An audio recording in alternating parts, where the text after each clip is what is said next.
ప్రేమించినటువంటి మా ప్రియ పరలోకపు తండ్రి, పరిశుద్ధమైన నామమునకు వందనములు. నాయన మాటలు చెప్పడానికి ఇచ్చినటువంటి గొప్ప ధన్యతను బట్టి వందనములు. పోతున్న నాకు సమయోచితమైన జ్ఞానాన్ని మీరు దయచేయండి. వింటున్న వారు కూడా చక్కగా వినడానికి వినగలిగే చెవులను వారికి దయచేయమని యేసుక్రీస్తు నామములో ఈ ప్రార్థన అడుగుచున్నాను తండ్రి, ఆమేన్. ప్రేమని దేవుని వల్లారా, ప్రభువైన యేసుక్రీస్తు వారి పరిశుద్ధమైన నామములో మీ అందరికి నా హృదయపూర్వకమైన వందనములు. మరి diploma in Bible theology second ఇయర్కి గాను 2వ సంవత్సరం గాను నేటికి ఏర్పాటు చేయబడిన పాఠం కనిన గర్భము ధన్యమా, కనని గర్భము ధన్యమా. ఒకసారి చెప్తున్నానండి, కనిన గర్భము ధన్యమా, కనని గర్భము ధన్యమా. ప్రియులారా, ఈ పాఠాన్ని ఆలోచించడానికి గల ముఖ్య కారణం ఏంటంటే, సాక్షాత్తు యేసుక్రీస్తు మాట్లాడిన మాట మరియు యేసుక్రీస్తుల వారి గురించి ఒక స్త్రీ పలికిన మాట, ఇద్దరు గూర్చిన మాటలు సరే బైబిల్లో మనం చూసుకొని పాఠంలోనికి ప్రవేశిద్దాం. ముందుగా యేసుక్రీస్తుల వారిని చూసి ఆవిడ ఒక స్త్రీ ఏమని మాట్లాడిందో ఒకసారి మనం చూద్దాం. లూకా రాసిన సువార్త, లూకా రాసిన సువార్త 11వ అధ్యాయము 27వ వచనము. లూకా రాసిన సువార్త 11వ అధ్యాయము 27వ వచనం అండి. ఆయన ఈ మాటలు చెప్పుచుండగా ఆ జనసమూహములో ఉన్న యొక్క స్త్రీ ఆయనను చూచి, నిన్ను మోసిన గర్భమును నీవు కుడిచిన స్తనములను ధన్యములైనవని కేకలు వేసి చెప్పగా, అప్పుడు యేసుక్రీస్తు వారు అంటున్నారు, ఆయన అవును గాని, అవునమ్మా నువ్వు చెప్పింది రైటే. నిజంగానండి ఆ స్త్రీ, ఒక స్త్రీ అంటుంది, అయ్యా నిన్ను ఎవరు మోసారయ్యా, నువ్వు ఏ గర్భమును నువ్వు పుట్టావయ్యా, నిన్ను మోసిన గర్భము నువ్వెవరు పాలు తాగావయ్యా, ఆవిడ చాలా గొప్పదయ్యా, తల్లి కన్న బిడ్డవయ్యా నువ్వు అని. ఆమె తల్లి గొప్పదయ్యా అనేసరికి యేసుక్రీస్తుల వారు, అవును నా తల్లి గొప్పదే, అవును గాని అంటున్నాడు. అంటే అవును నువ్వు చెప్తున్నది నిజమే అని చెప్తున్నాడు. అంటే కనిన వాళ్ళు గొప్పవాళ్ళుగా ఉన్నారా? ఉన్నారు.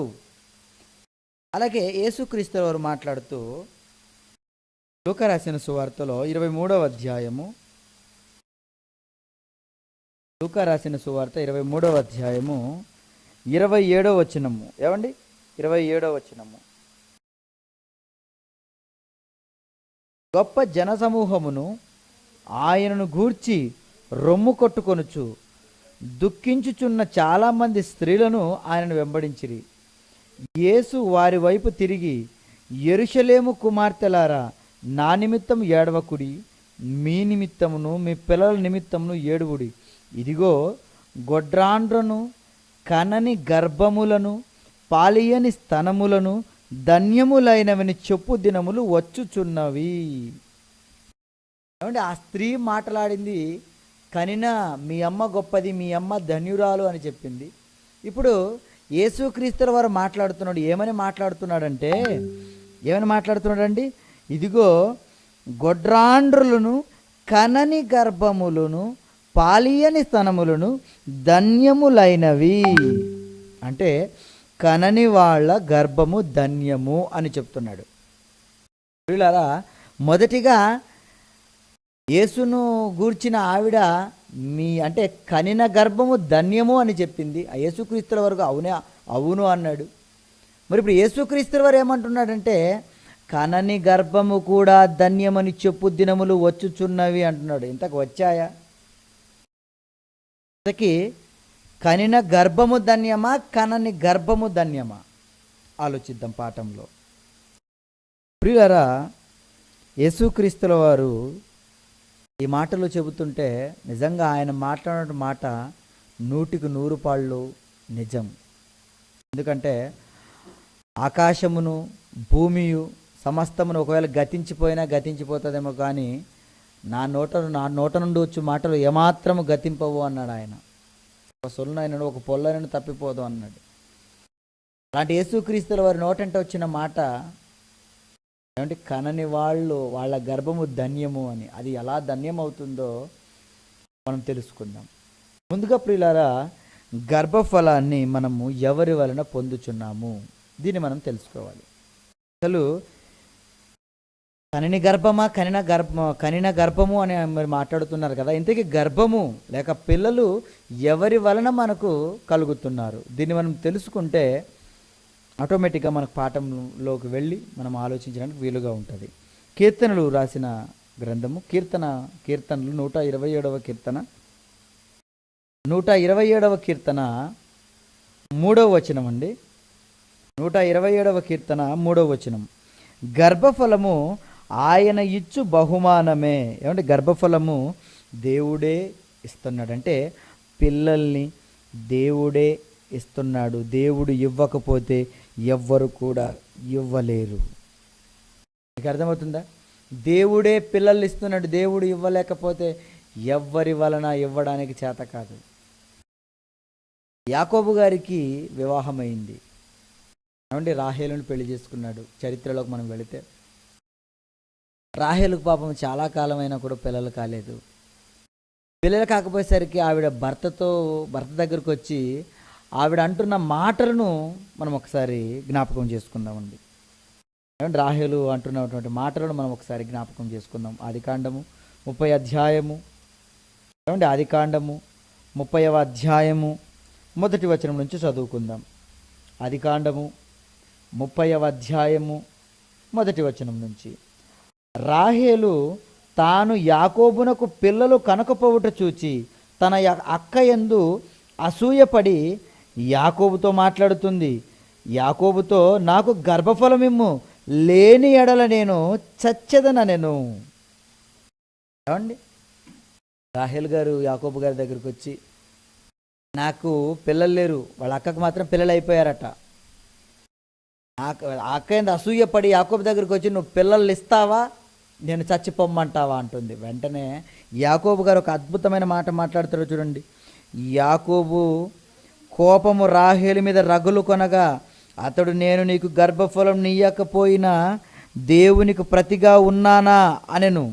నేను నీకు గర్భఫలము ఇవ్వకుండా ఉండాలంటే అంటే నేను ఇవ్వడానికి నేనేమో దేవుణ్ణా, నేను దేవునికి ప్రతిగా ఉన్నానా అంటే దేవుడే గర్భఫలమును ఇస్తున్నాడని మీరు బాగా జ్ఞాపకం చేసుకోవాలి. ఏమంటే గర్భఫలాన్ని ఎవరు ఇస్తున్నారు? దేవుడే ఇస్తున్నాడు. కాబట్టి ఆ 30వ అధ్యాయంలోనే 22వ వచనాన్ని మీరు చూస్తే, 30వ అధ్యాయంలోనే 22వ వచనం, దేవుడు రాహేలును జ్ఞాపకము చేసుకొనెను గనుక ఆమె మనవి విని ఆమె గర్భము తెరిచెను. అంతవరకు దేవుడు జ్ఞాపకం చేసుకోలేదా? అవును. ఈ మాటలు ఎందుకు చదివించానంటే, ఎవరి వలన మానవులకు పిల్లలు పుట్టుచున్నారు, ఎవరి వలన భూమి మీద మనుష్యులు వస్తున్నారు, ఎవరి వలన. ఈరోజు అనుకుంటున్నాడు, ఒక కవి అన్నాడు, భార్యాభర్తల ఆవేశంతో పిల్లలు పుడుతున్నారు అంటున్నాడు. తప్పది. అంటే పిల్లలు లేని వాళ్ళకి ఆవేశం లేదంటారా? మీరు చెప్పండి. ఆవేశం కాదయ్యా, దేవుని యొక్క కృప, ఆయన సహాయం కావాలి. అందుకనే రాహేలు నా భర్తే కాబోలు నాకు ఇచ్చేదనుకొని అడిగింది. అప్పుడు ఏమంటే యాకోబు కోపపడ్డాడు ఆమె మీద. నేను కాదు ఇవ్వడానికి, నేనేమో దేవుణ్ణా, నేను దేవునికి ప్రతిగా ఉన్నాను ఇవ్వడానికి అన్నాడు. వెంటనే దేవునికి మనవి చేసింది. దేవుడు అప్పుడు ఆమెను జ్ఞాపకం చేసుకొని ఆమె గర్భమును తెరిచాడు. అలాగే అదే ఆదికాండంలోని 25వ అధ్యాయం మీరు చూసుకుంటే, అదే ఆదికాండం 25వ అధ్యాయము, ఏమంటే 25వ అధ్యాయం 21వ వచనంలో మనం చూస్తే, ఇస్సాకు భార్య గొడ్రాలు గనుక అతడు ఆమె విషయమై యెహోవాను వేడుకొనెను. ఏమండి, ఇక్కడ రెబ్కా కూడా గొడ్రాలుగా కనపడుతుంది. ఎవరు ఈమె? ఇస్సాకు గారి భార్య. మరి ఆమె కూడా గొడ్రాలుగా ఉన్నప్పుడు, పిల్లలు లేక బాధపడుతున్నప్పుడు ఇస్సాకు గారు దేవుని వేడుకున్నారట, దేవుడా మాకు గర్భఫలం కావాలని. అప్పుడు ఏం జరిగిందో కింద చూడండి. యెహోవా అతని ప్రార్థన వినెను గనుక అతని భార్య అయిన రిబ్కా గర్భవతి ఆయను. ప్రియులారా, దేవుని వలనే పిల్లలు పుడుతున్నారని చెప్పడానికి ఇంతకంటే సాక్ష్యాలు ఏం కావాలంటారు మీరు చెప్పండి. ఇవి కథలు కాదండి, కథలు రాయబడలేదు బైబిల్లో. ఇవి చరిత్రకు సంబంధించిన విషయాలు. చరిత్ర దేవుడు రాయించాడంటే కారణం మనమందరూ తెలుసుకుని నిజంగా దేవుని యందు భయభక్తులు కలిగి మనం బ్రతకాలేనండి. ఏమండి, దేవుని వలననే పిల్లలు మనకు పుడుతున్నారు. దేవుడే గర్భఫలాన్ని ఇస్తున్నాడు. క్లియర్ అయింది కదండి. గర్భఫలాన్ని ఎవరు ఇస్తున్నారు? దేవుడే ఇస్తున్నాడు, కానీ మనుషులు గర్భఫలాలను ఇవ్వటం లేదు. ఓకేనండి, క్లియర్. మరి అయితే అలాంటి గర్భఫలం దేవుడు ఇస్తున్నాడు కదా. ఇప్పుడు ఈ దేవుడు ఇస్తున్నటువంటి గర్భఫలములు ఏమండి, అలా కంటున్న వాళ్ళు గొప్పవాళ్ళ, కనని వాళ్ళు గొప్పవాళ్ళ? ఇప్పుడు మనం తెలుసుకుందాం. ముందుగా కనిన గర్భాలను గురించి మనం తెలుసుకుందాం. ప్రియులారా, కనిన గర్భాలు వాళ్ళు అసలు ధన్యులేనా? యేసుక్రీస్తువారు అన్నాడు, కనని గర్భాలు ధన్యము అని.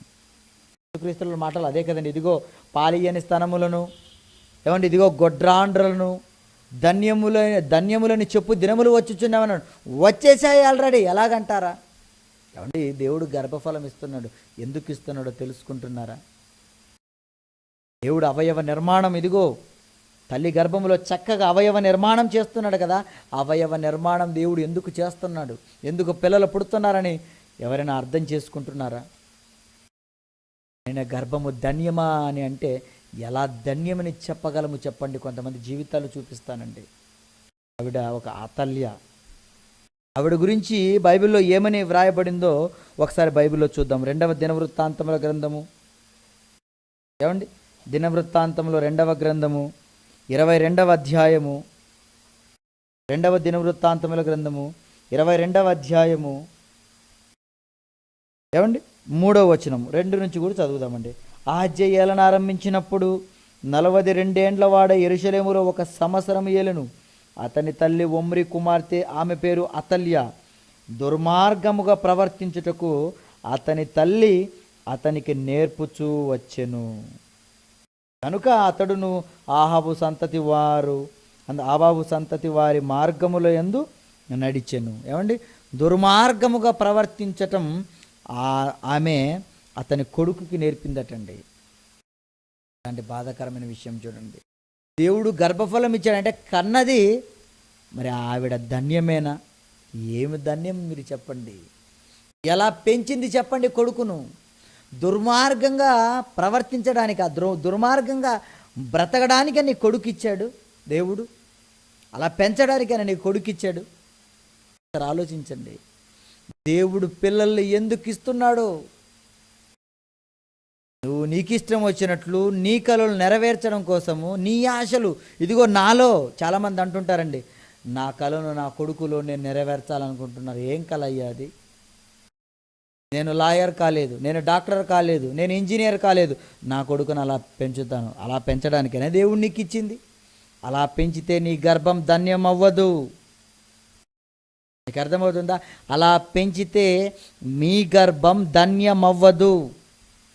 ఇక్కడ అలాగే పెంచింది అతల్య, అలాగే పెంచిందట అతల్య. ఏమని పెంచిందండి?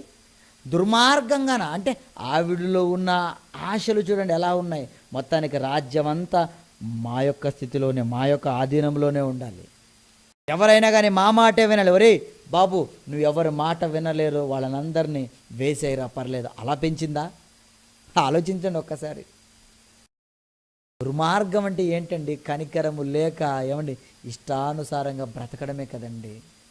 దేవుని యందు భయభక్తులు లేక, దేవుని మాట అంటే విలువ లేక, ఇష్టానుసారంగా బ్రతకడమే కదండి దుర్మార్గం అంటే. అలా బ్రతకడం ఎవరు నేర్పించారో తెలుసా? ఏ కన్న తల్లి అయితే పెంచిందో ఆ పెంచిన తల్లి కొడుకుని ఎలా పెంచింది? దుర్మార్గంగాన. అలా పెంచొచ్చా మీరు చెప్పండి? అలా పెంచకూడదు. కానీ ఆవిడ అతను అలా పెంచింది. ఇప్పుడు అలా పెంచినందుకు ఆవిడని, అమ్మా నువ్వు ధన్యురాలమ్మా అని ఎవరైనా ఆమెను అంటారా మీరు చెప్పండి? అబ్బా ఏం పెంచావమ్మా నీ కొడుకుని, హ్యాట్స్ ఆఫ్ అంటారా? ఏం పెంచావమ్మా తల్లి నీ కొడుకును, ఛీ అని ఉమ్ముస్తారా మీరు చెప్పండి? ఉమ్మేసేస్తారు. ఏంటమ్మా నీ కొడుకు ఎలా పెంచావు, బుద్ధి లేదా కాస్త? అలాగే పెంచేది పిల్లల్ని? కొంచెమైనా మర్యాద లేదు, దుర్మార్గంగా మీరు పెంచారు కదా అని తిట్టేస్తారా మీరు చెప్పండి? పిల్లారా, ఈ గర్భం ధన్యం అవ్వాలంటే అవతల వాళ్ళు మీ పిల్లలు చూసి గొప్పగా పెంచారండి అని మిమ్మల్ని అనాలండి. అప్పుడే మీ గర్భం ధన్యం అవుతుంది. కానీ మీరు దుర్మార్గంగా పెంచడం విషయంలో కానీ, అబద్ధములాడు పిల్లలుగా మీరు పెంచడం విషయంలో కానీ మీ పిల్లలు ఏమండి దరిద్రులుగా మారుతున్నారా? దొంగలుగా మారుతున్నారా? వ్యభిచారులుగా మారుతున్నారా? అల్లరి చేసేవారుగా మారుతున్నారా మీ పిల్లలు? చెప్పిన మాటలు మీ మాటలు వినట్లేదా? అయితే మీ గర్భం ధన్యం అవ్వదు. మీ గర్భం ధన్యం అవ్వాలంటే మీ పిల్లలు ఎలా పెంచాలో తెలుసా? చెప్పుకోవాలి నలుగురు, వాళ్ళ పిల్లలు చాలా గొప్పవాళ్ళండి అని. అంతేగా నవ్వుకోకూడదు ఎవరు. ఇప్పుడు చెప్పండి, అతల్య గర్భం ఇంతగా ధన్యమేనా? కాదు. కొడుకును దుర్మార్గంగా పెంచితే ఆవిడనెందుకు ధన్యురాలు అంటారు మీరు చెప్పండి? ఆవిడ అందరు తిట్టిపోసేవాళ్లే. నాడు ఎంతమంది శోకం ఆమె మీదకి ఏమండి వచ్చింటుందో మీరు చెప్పండి? ఎంతమందిని వాళ్ళు బలిగొని ఉంటారు చెప్పండి? రాజుగా అతను పెంపకం బాగోలేదు కనుక ధన్యం కాదు. అలాగే క్రొత్త నిబంధనలో కూడా మనకు ఒక తల్లి కనిపిస్తుంది. ఆవిడెవరయ్యా అంటే ఆవిడే హెరోదియా. ఆవిడ గురించి కూడా ఒకసారి బైబిల్లో మనం చూద్దాం. చూడండి, మత్తయి రాసిన సువార్త 14వ అధ్యాయము. మత్తయి రాసిన సువార్త 14వ అధ్యాయము.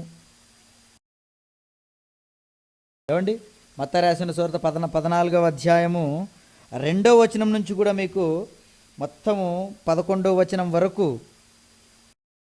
మొత్తం ఆయన చరిత్ర మనకు కనిపిస్తుందండి. ఆవిడ పెంచిన యొక్క ఆ తల్లి చరిత్ర మనకు కనిపిస్తుంది. ఎవరయ్యా ఆవిడంటే ఆవిడే హెరోదియా. ఈవిడ కూడా ఎలా పెంచిందంటే ప్రియులారా, దుర్మార్గంగా పెంచిందని చెప్పాలి. ఎందుకంటే ఒక దేవుని సేవకుడైన బాప్తిసం యోహానును బలిగొన్నారు కదండి. బాగా నేర్పించింది కూతురుకి, డాన్స్ బాగా, నాట్యం నేర్పించింది. ఇదిగో మీ తండ్రి బర్త్డే ఉంది, రేపో మాపో మీ తండ్రి బర్త్డే ఉంది కనుక నువ్వు డ్యాన్స్ బాగా వేయాలమ్మా. నువ్వు అలా నాట్యం బాగా చేస్తే ఖచ్చితంగా మీ నాన్న అందరిలో నువ్వు డ్యాన్స్ ఆడతావు కనుక, అందరిలో నువ్వు నాట్యం వేస్తావు కనుక ఖచ్చితంగా మీ నాన్న అడుగుతాడు నిన్ను, ఏం కావాలో కోరుకో అని. అప్పుడు నువ్వు నా దగ్గరకు వచ్చేయి, నేను చెబుతాను ఏం కావాలో అని చెప్పింది ముందే. వెంటనే ఆయన ఏమంటే పుట్టినరోజు వేడుకలో భాగంగా నాట్యం వేసి అందరినీ ఆనందపరిచింది. వెంటనే అప్పుడు రాజు అడుగుతున్నాడు, అమ్మా నీకేం కావాలమ్మా? కూతుర్ని అడిగాడు, ఏం కావాలమ్మా అంటే, ఉండు నాన్న, అమ్మ చెప్పింది నువ్వు ఇలా అడుగుతావని, అడిగి వస్తాను ఉండమ్మా అని చెప్పి వెంటనే వెళ్ళింది. అమ్మ నువ్వన్నట్టుగానే అంత జరుగుతుందమ్మా, నువ్వన్నట్టుగానే ఏం కావాలని నన్ను అడుగుతున్నాడమ్మా నాన్న అన్నప్పుడు వెంటనే తల్లి అంటుంది, యోహాను గారి తలడుగు. యోహాను గారి తలడుగా అనగానే వెంటనే నాకు యోహాను గారి తల కావాలి అన్నది. నాకు బాప్తిసం ఇచ్చి యోహాను తల కావాలి, చెరసాల్లో ఉన్నాడు కదా, అతని తల నాకు పళ్ళెములో పెట్టి నాకు తీసుకొని వచ్చి నాకు ఇవ్వాలి. చంపేమని ఉంటే ఏదో బాగుండేదండి, ఏదో దుర్మార్గంగా మామూలు దుర్మార్గం అనుకున్నాము. పళ్ళెములో పెట్టి తెచ్చిమ్మన్నదంటే ఇంకెలాంటి దుర్మార్గం మీరు ఆలోచించండి. ఇది తల కావాలి అని అడిగి, అది కూడా పళ్ళెములో నాకు కావాలి. ఏం చేస్తుంది ఆ తల తీసుకొని? ఇలాంటి దుర్మార్గమైన మనసు మీరు ఒక్కసారి ఆలోచించండి తల్లిది. నిజంగానండి, కొంతమంది రక్తం చూస్తేనే ఏమంటే విలవిలలాడిపోతుంటే, అయ్యో బాబాయ్ రక్తం రక్తం రక్తం అని తట్టుకోలేరు. రక్తాన్ని చూసి ఎవరికైనా ఇంజక్షన్లు వేసేటప్పుడు కూడా అమ్మ బాబాయ్ కళ్ళు మూసుకుంటుంటారు కొంతమంది ఇంజక్షన్లు వద్దరా బాబు.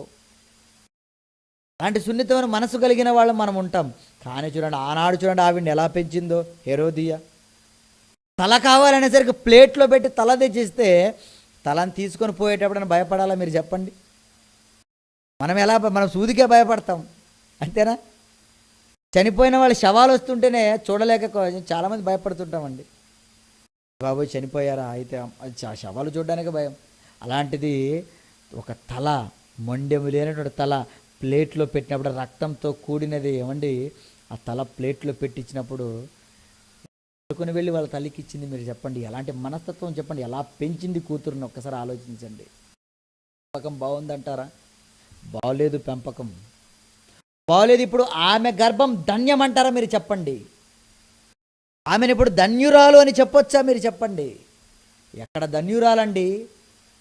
ఆమె ధన్యురాలు కాదు, ఎందుకంటే సరిగా పెంచలేదు.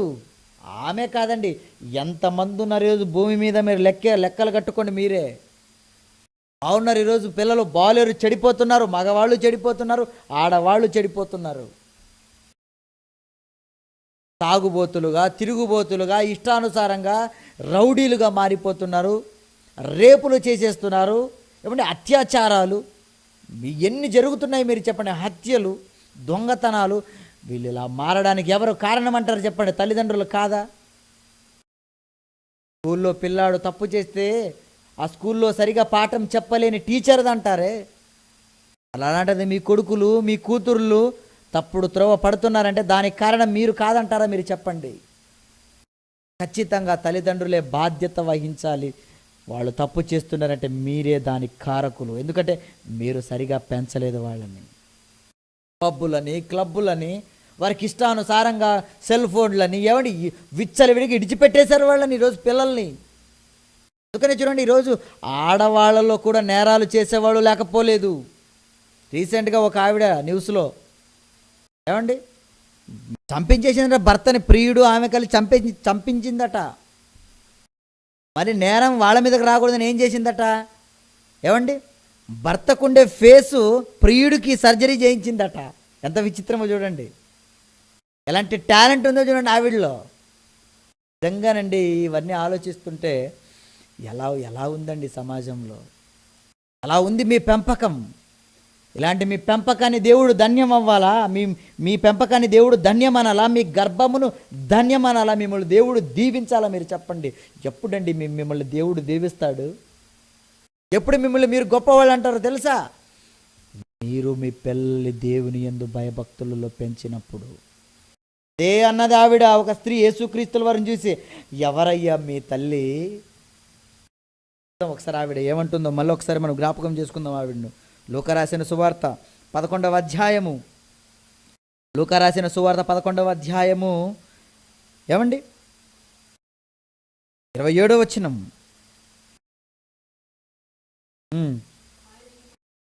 ఆయన ఈ మాటలు చెప్పుచుండగా ఆ సమూహములో ఒక స్త్రీ ఆయనను చూచి, నిన్ను మోసిన గర్భమును నీవు కుడిచిన స్తనములను ధన్యములైనవని చెబుతుంది. చూడండి, ఒక స్త్రీ ఆయన చూడగానే, ఏ కన్న తల్లయ్యా నిన్ను పెంచింది, ఎంత గొప్పగా పెంచిందయ్యా నిన్ను, ఎంత మంచిగా మాట్లాడుతున్నావయ్యా నువ్వు, నీ మాటలేంటి ఎంత బాగున్నాయేంటి, నీ ప్రవర్తన ఎంత బాగుంది ఏంటి అండి. ఒక స్త్రీ అతన్ని కొనియాడిందంటే, అతన్ని కొనియాడుతూ అతని తల్లిని జ్ఞాపకం చేసుకుంటుంది చూడండి అక్కడ. కారణం అలా ఉంది పెంపకం, అలా ఉండాలి పెంపకం. అలా ఉంటే నిజంగానండి గర్భము ధన్యమే. అలా ఉంటే అంటే దేవుని యందు భయభక్తులు కలిగి మీరు మీ పిల్లల్ని పెంచితే మీరు ధన్యులవుతారు పిల్లల కన్నా తల్లిదండ్రులుగా. లేకపోతే లోకములో చదువుల కోసం మీరు పెంచారా?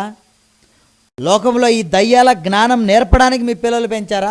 నా పిల్లలు నేను టీచర్ని చేశానండి, నా పిల్లలు డాక్టర్ని చేశానండి, మా పిల్లల్ని ఇంజనీర్లు చేశానండి, మా పిల్లలకు మేము పెళ్లి చేసామండి, ఇవన్నీ మీరు చెబితే మీ గర్భం ధన్యం కాలేదమ్మా. ఎందుకో తెలుసా? దేవుడు మీకెందుకు ఇస్తున్నాడు గర్భఫలాలను? ఆయన యందు భయభక్తులు కలిగి పెంచాలని, సత్క్రియలు చేయుటకై మనం ఆయన చేసిన పని అయి ఉన్నాము కదా. వాటి యందు మనం నడుచుకునవలనే కదా దేవుడు మనకు జన్మనిస్తున్నాడు. అందుకే కదా ఆయన మన గర్భఫలాలు ఇస్తున్నాడు. మనము దేవునిలో ఉంటూ ఏమంటే దేవుని మనసులో కోరిక ఏంటి? ఇదిగో నా ఆజ్ఞలను అనుసరించండి, పాటించండి. మీరు పాటించాలి, మీ పిల్లలకు వాటిని నేర్పాలి. ఎప్పటి నుంచి నేర్పాలో తెలుసా? చిన్నప్పటి నుంచే. పడుకునేటప్పుడు, లేచేటప్పుడు, త్రోవలో నడిచేటప్పుడు ఏమండి మొత్తం నా విషయములు, నా ఆజ్ఞల గురించే, నా మాటలనే ధ్యానించాలని దేవుడు చెబితే తల్లిదండ్రులకు, ఈరోజు ఎంతమంది తల్లిదండ్రులు దేవుని మాటలు వింటున్నారు ఒక్కసారి ఆలోచించండి ప్రియులారా. ఎంతమంది వింటున్నారు దేవుని మాటలు? ఎంతమంది తమ పిల్లలకు దేవుని వాక్యాన్ని నేర్పుతున్నారు చెప్పండి?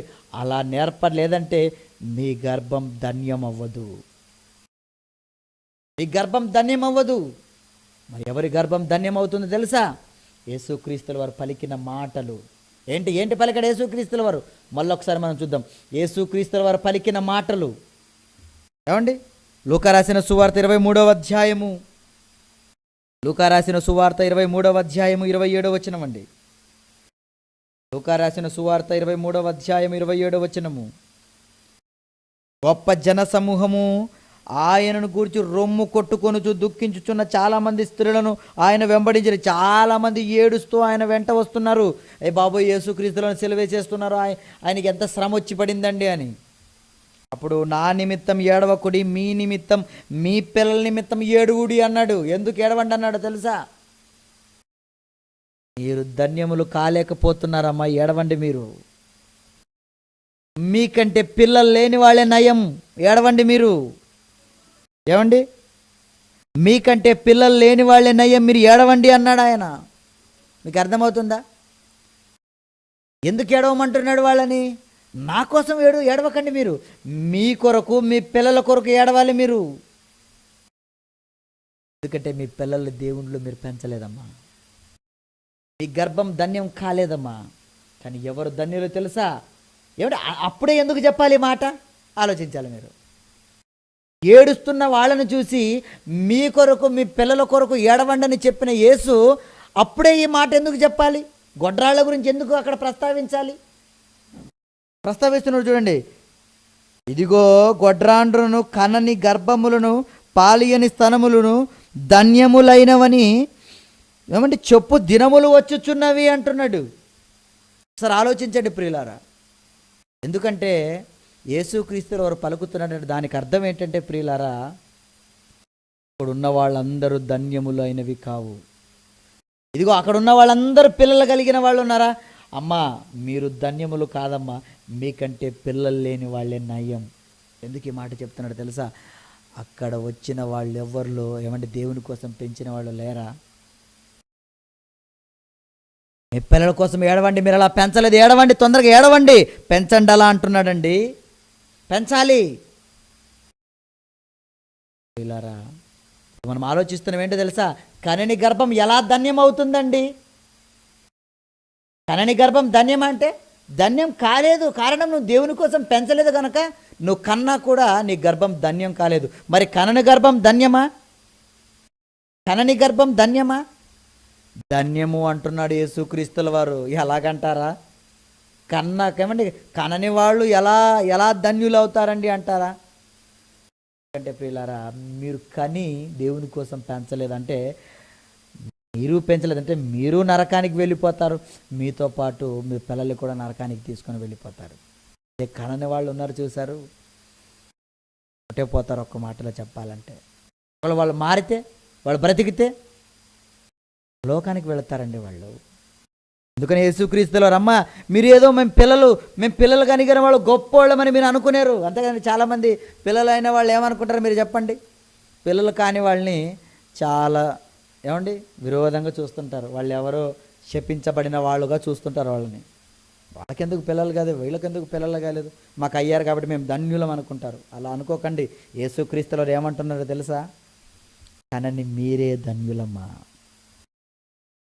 కనని వాళ్ళే ధన్యులు. ఎందుకంటే కనిన వాళ్ళు పట్టించుకోవట్లేదు, పిల్లల్ని ఎలా పెంచాలో పట్టించుకోవట్లేదు. పట్టలేదు వాళ్ళకి. ఏం పట్టింది వాళ్ళకి? నా కొడుకు సంపాదించేవాడుగా ఉండాలి, నా కొడుకు మమ్మల్ని వృద్ధాప్యంలో పోషించాలి. అలా నువ్వు ఎన్ని అనుకొని నువ్వు వాళ్ళని పెంచిన వాళ్ళు మాత్రం నిన్ను పెంచరు.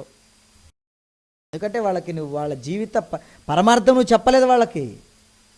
దేవుడు అంటున్నాడు, దేవుని కోసం పెంచేవాడుగా నువ్వు ఉండాలి.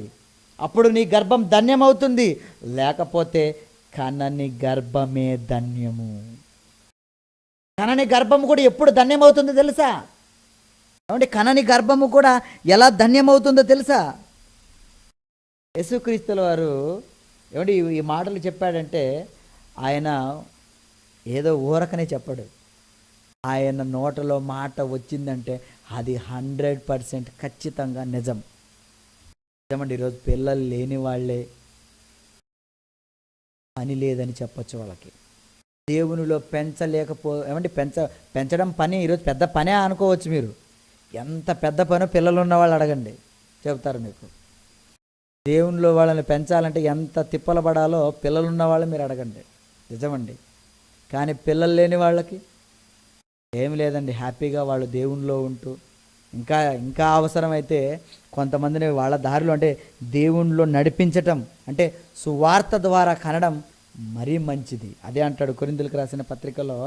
ఏమండి, కొరింథీయులకు రాసిన మొదటి పత్రిక, కొరింథీయులకు రాసినటువంటి మొదటి పత్రిక 4వ అధ్యాయము, కొరింథీయులకు రాసినటువంటి మొదటి పత్రిక 4వ అధ్యాయము ఏమండి 16వ వచనాన్ని మనం ఒక్కసారి చదువుకుంటే ఇక్కడ ఏమంటాడు చూడండి. కొరింథీయులకు రాసినటువంటి మొదటి పత్రిక 4వ అధ్యాయము 16వ వచనము ఏమంటాడు చూడండి. క్రీస్తు యేసునందు సువార్త ద్వారా నేను మిమ్మును కంటిని గనుక మీరు నన్ను పోలి నడుచుకొనిన వారై ఉండవలనని మిమ్మును బతిమాలు కొనుచున్నాను.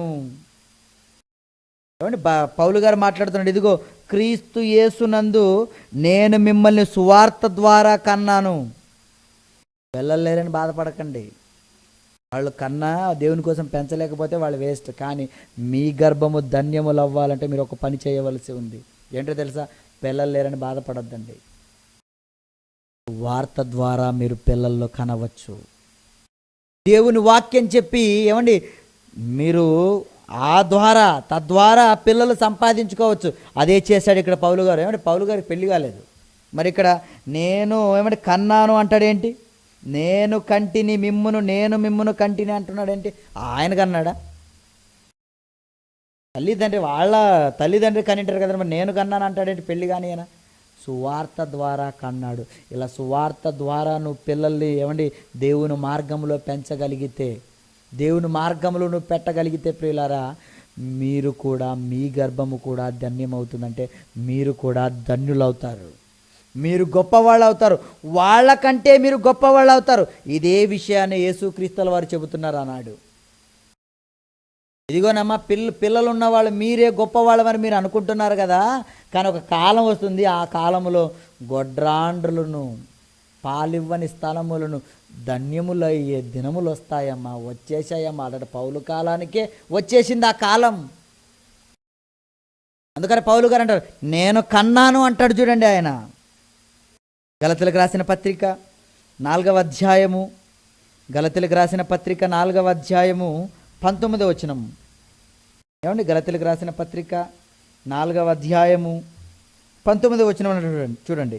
నా పిల్లలారా, క్రీస్తు స్వరూపము మీ యందు ఏర్పడు వరకు మీ విషయమై మరలా నాకు ప్రసవ వేదన కలుగుచున్నది. ఎందుకంటే మీరు నా పిల్లలు కదా.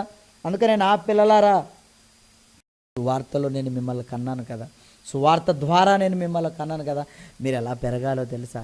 దేవుని వాక్యంలో మీరు పెరగాలి. దేవుని యందు భయభక్తులు కలిగి పెరగాలి. మీరు దేవుని వాక్యమును పాటించేవారుగా ఉండాలి. కేవలం చదువుకునేవారుగా మాత్రం మీరు ఉండకూడదు.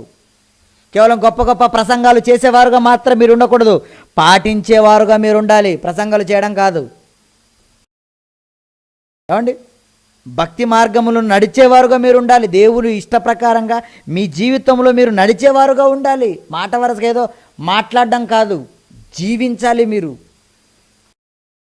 గలతీయులకు పత్రిక రాస్తూ ఇదిగో మీ విషయమై నాకు మరలా ప్రసవ వేదన. ఎందుకు? ఆయన ముందు మాత్రం నటించేవారుగా ఉన్నారు, ఆయన వెళ్ళిపోయిన తర్వాత ఎలా ఉన్నారు? భిన్నమైన సువార్తతో తిరిగేవారుగా ఉన్నారా? ఎలా ఉన్నారు చెప్పండి?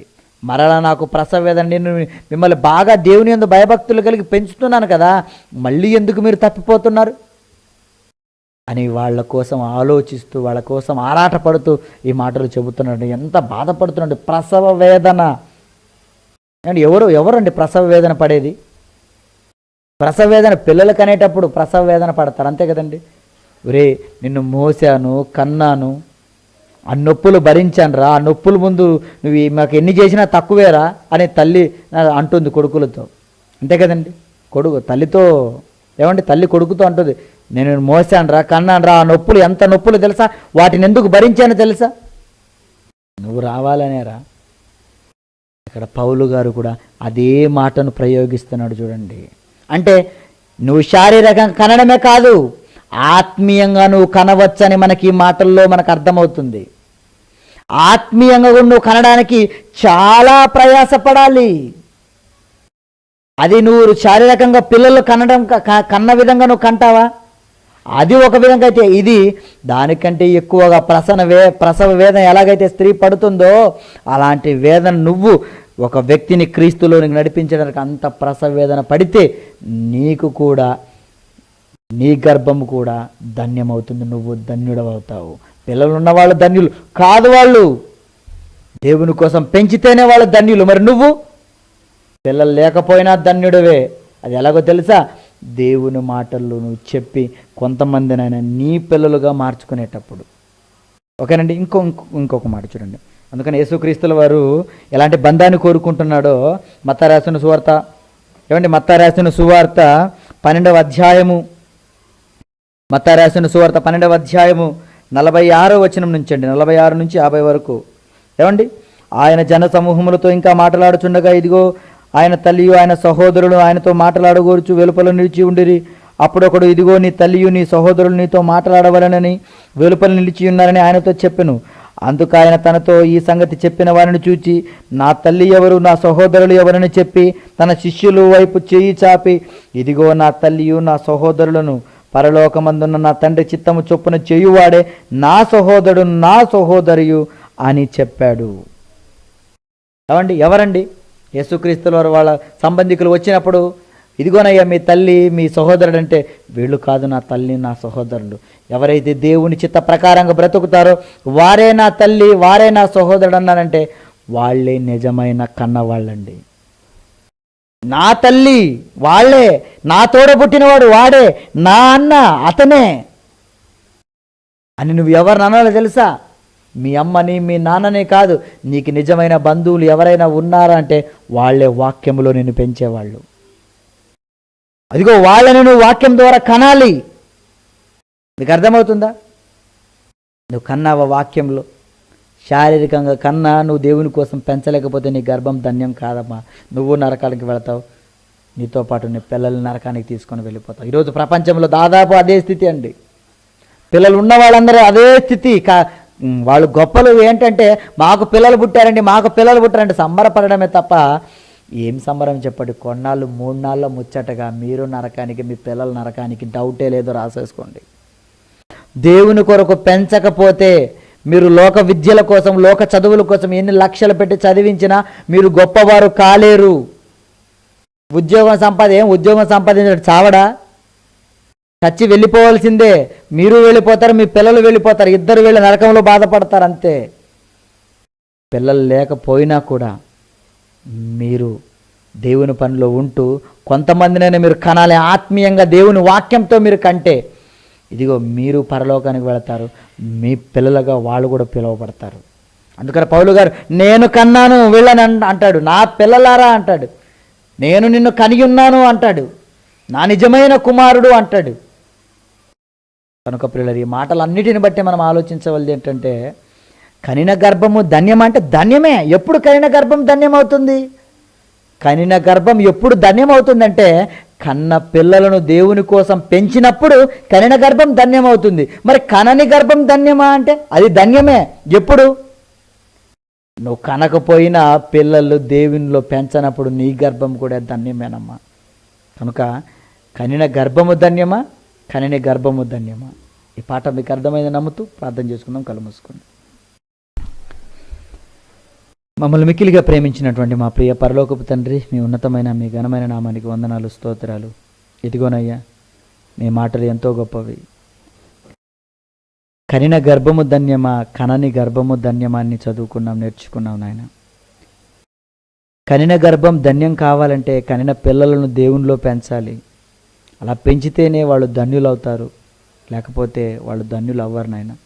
మరి కనని గర్భములు ధన్యములు అన్నాడు యేసుక్రీస్తుల వారు అన్నాడు. వాళ్ళు ఎలా ధన్యులు అవుతారంటే వాక్యం వాళ్ళు నేర్చుకొని వాళ్ళతో పాటు కొంతమందినైనా వాక్యాన్ని నేర్పించి వాళ్ళ పిల్లగా చేసుకోవడమే నాయన.